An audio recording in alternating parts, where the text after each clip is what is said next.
It was a normal flight until it disappeared without trace. No distress call, no explanation. You don't expect a plane to vanish. Not in this world, not with the technology we have.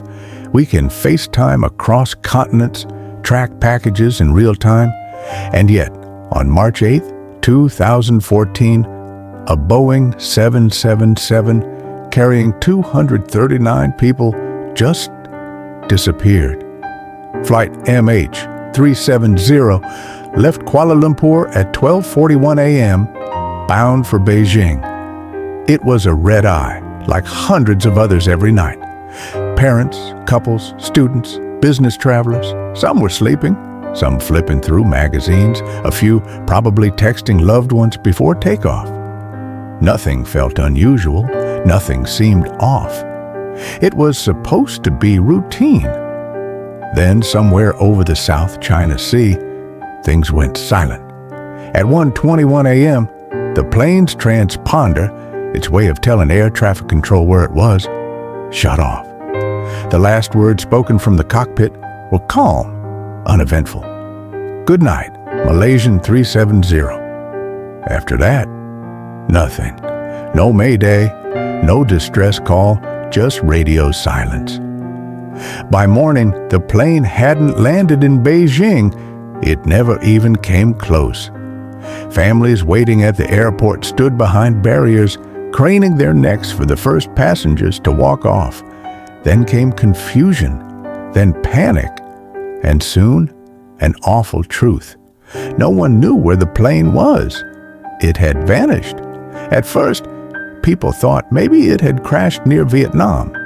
Maybe the transponder failed and they lost contact. But the hours went by, then days, and still no wreckage, no oil slicks, no debris. It was like MH370 had been erased from the sky. But then came the military radar data. It showed something strange. After losing contact, the plane turned sharply west. It flew back across the Malay Peninsula, then out over the Andaman Sea. That wasn't its planned route, not even close. It was a detour no one could explain. Someone was flying that plane, but who? And where were they taking it? That question still haunts people, because everything after that gets even murkier. Based on satellite data, those now famous handshakes between the plane and a satellite system, investigators believe it continued flying for hours, south, far south, deep into the Indian Ocean. That's where the signal ends, and that's where the nightmare begins. Imagine being a mother, a father, a spouse, a child, watching the news, refreshing the screen, calling a phone that rings and rings and rings but never answers. No one telling you what happened. Just endless news conferences full of maybe and we think. The uncertainty was brutal. Families were left in limbo, clutching on to hope while preparing for heartbreak. Some clung to the idea of a hijacking, that maybe the passengers were alive somewhere, waiting to be rescued. Others feared the worst, but still needed proof. Something, anything, closure. But there was none. People started asking questions about the pilots, the crew, the systems on board. Captain Zahari Ahmad Shah was experienced with thousands of flight hours. He was calm, focused, but then reports surfaced about his flight simulator at home, about how he'd practiced long-haul flights into the southern Indian Ocean. No one wanted to say it, but the theory was out there. What if this was deliberate? What if he meant to disappear? That theory divided people. Some called it victim blaming. Others thought it was the only explanation that fit the data. But there was no proof, no goodbye note, no manifesto, just a trail of possibilities that led to nowhere. Other theories came and went. Hijacking, mechanical failure, military intervention. Some thought it was shot down accidentally, Others whispered about conspiracies, secrets, cover-ups. With no black box, no wreckage, no survivors, everything was on the table. Meanwhile, the search effort was massive. Dozens of countries got involved.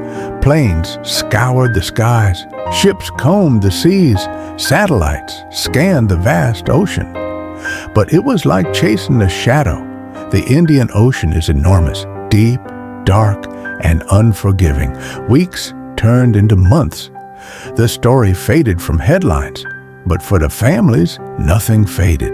They were stuck in that moment, March 8th, 2014, forever. Birthdays passed, anniversaries came and went, empty chairs at dinner, messages still saved on voicemails.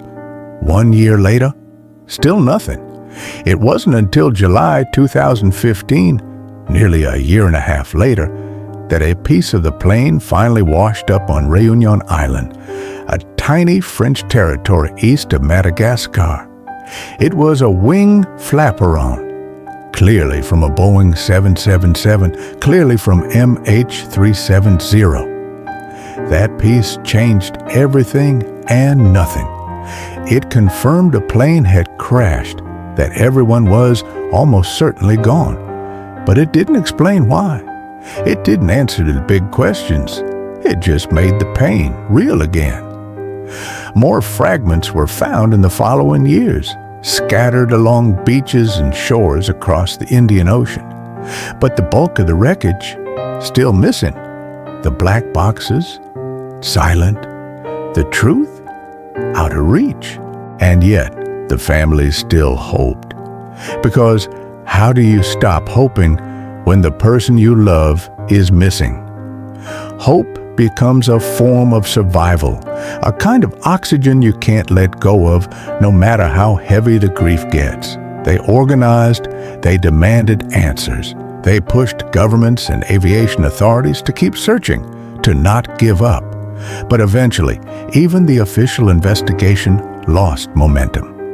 In 2017, the main search was suspended. No closure, no remains, just silence. Still, the world remembered, not just because of the mystery, but because of what it meant. That something like this could happen, not in the 1960s, but now. In an age where the whole world is connected, a plane carrying 239 souls vanished without a trace. And we still don't know why. The world moved on, like it always does. But for the families, the passengers, the crew, the ones left behind, there was no moving on. There's just waiting, wondering, remembering. Flight MH370 became more than just a flight. It became a question, one of the greatest mysteries of our time. And somewhere, in all that silence, maybe the answer is still out there, waiting to be found.